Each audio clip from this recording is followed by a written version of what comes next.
はい、皆さん、こんにちは。ボビと言います。よろしくお願いします。Ya, perkenalkan nama saya Bobby, mahasiswa jurusan Bahasa dan Kebudayaan Jepang S1, angkatan 2018. Jadi ya, tahun ini tahun ketiga. Saya aktif di UKM Buddhis Unsada. Ya, hanya di situ doang saya aktifnya, karena sejak awal masuk kuliah itu saya selalu ada part time sore-sore gitu loh. Jadi ya mau tidak mau saya terbatas kegiatan UKM-nya karena waktunya terbatas. Baik, pada kesempatan kali ini saya ingin berbicara sedikit mengenai pengalaman saya mengikuti suatu program yang diadakan oleh Universitas Hiroshima yang bernama Hiroshima Daigaku Nihongo Nihonbunka Tokubetsu Kenshu. Di program ini saya dan teman-teman yang lain belajar bahasa Jepang dan kebudayaan Jepang. Di program ini banyak hal-hal yang baru yang sebelumnya belum pernah saya pelajari, baik itu di kampus maupun di luar kampus. Jadi saya dapat hal-hal baru dari program ini, baik itu mengenai bahasa maupun mengenai budaya Jepang. Contohnya yang tidak pernah saya dengar sebelumnya, yaitu ternyata di Jepang itu ada olahraga ski di musim panas. Jadi kan ya menurut common sense kita kan ya namanya ski harus di salju gitu loh. Tapi ternyata ada ski yang dimainkan di musim panas yang tanpa salju. Nah, itu salah satunya yang baru bagi saya. Kemudian juga belajar mengenai budaya Jepang.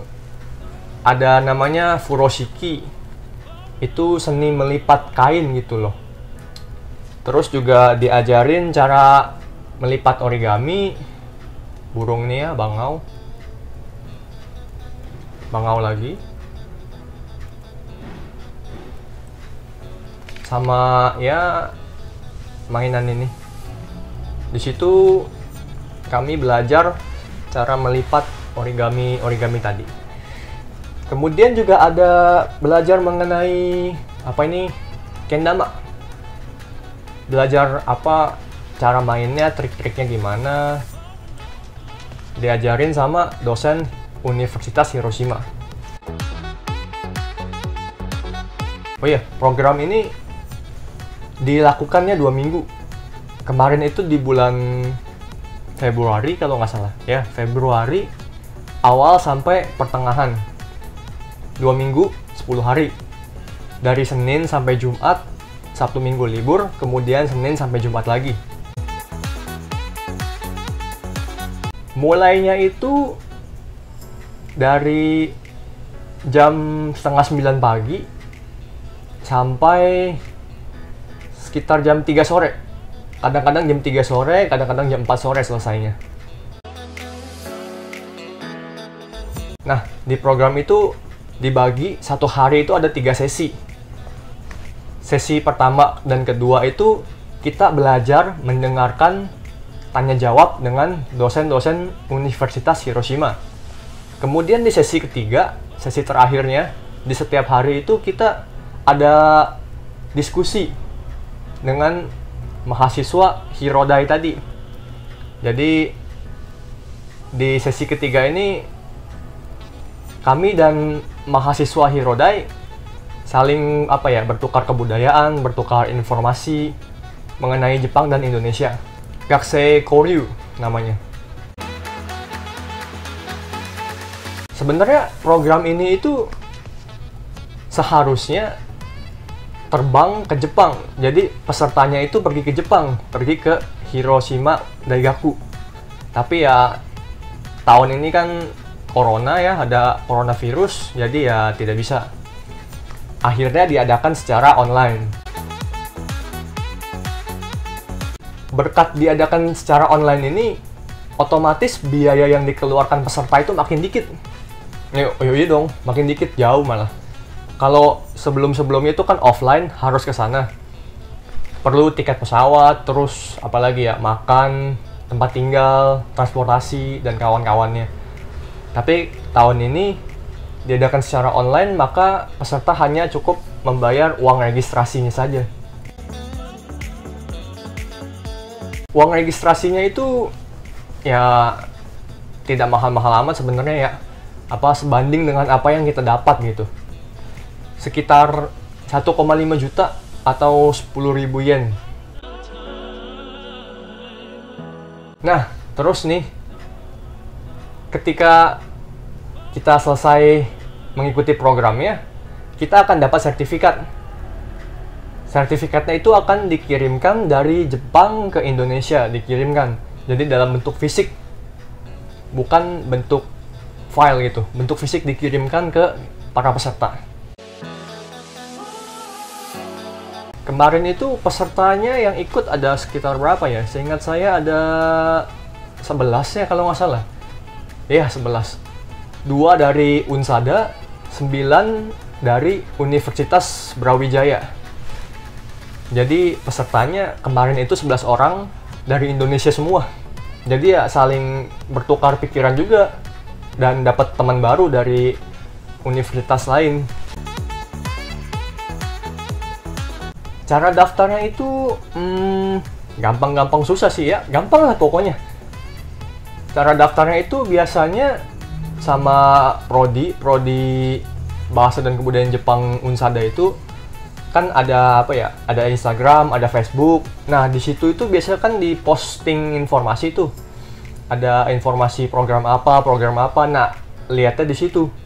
Tungguin, pantanginnya di situ. Nanti di situ di postingan itu akan dijelaskan mengenai prosedur pendaftaran program Hirodaya ini. Dokumennya apa aja, terus syaratnya apa aja, barang-barang apa aja yang harus dipunya, terus apalagi ya, biaya pendaftaran sama jadwalnya. Jadi kalau bagi teman-teman yang mau ikut di tahun depan, ya silahkan jaga-jaga, pantengin itu sosmed dari jurusan, oke? Karena program ini kan full bahasa Jepang, ngomongnya juga sama orang Jepang, jadi ya mau nggak mau harus bahasa Jepang. Tapi sebenarnya kadang-kadang pakai bahasa Inggris juga nggak apa-apa, gitu loh. Tapi bukan berarti kita jadi rendah diri, jadi nggak pede, merasa saya nggak bisa, saya takut ngomong sama orang Jepang, saya nggak bisa, nanti nggak bisa ngomong gimana ya? Nanti kalau patah-patah atau apa, nanti yang mau saya sampaikan tidak tersampaikan, itu gimana ya? Nah, teman-teman itu jangan khawatir hal seperti itu, karena namanya kan kita belajar. Yang namanya belajar itu pasti ada salah dong. Nah, maka dari itu kita harus percaya diri bahwa kita itu bisa, kita itu mau belajar meskipun salah, tapi kita sudah mencoba dan itu lama-lama kita terbiasa dengan bahasa Jepang. Karena ada pepatah yang mengatakan bisa karena biasa. Kemudian ada lagi pepatah mengenai the power of kepepet. Ketika manusia itu kepepet nih, akan ada suatu power dari dalam dirinya itu keluar. Jadi ketika kita dihadapkan nih dengan orang Jepang, mau nggak mau pakai bahasa Jepang, somehow itu otak kita bekerja. Dan ya, nantonaku dekimashita, nantonaku hanasemasu, Nihongo nantonaku hanasemasu. Percayalah. Karena saya mengalaminya. Jadi ya, mau nggak mau kita harus paksakan diri kita untuk berubah, beradaptasi, dan terus belajar sampai kita terbiasa. Oke? Bisa karena biasa, the power of kepepet. Itu dari saya. Sekiranya ini saja yang saya sampaikan pada kesempatan kali ini. Semoga pengalaman, pesan dan kesan dari saya ini berguna untuk teman-teman semua. Hai. Mata nih.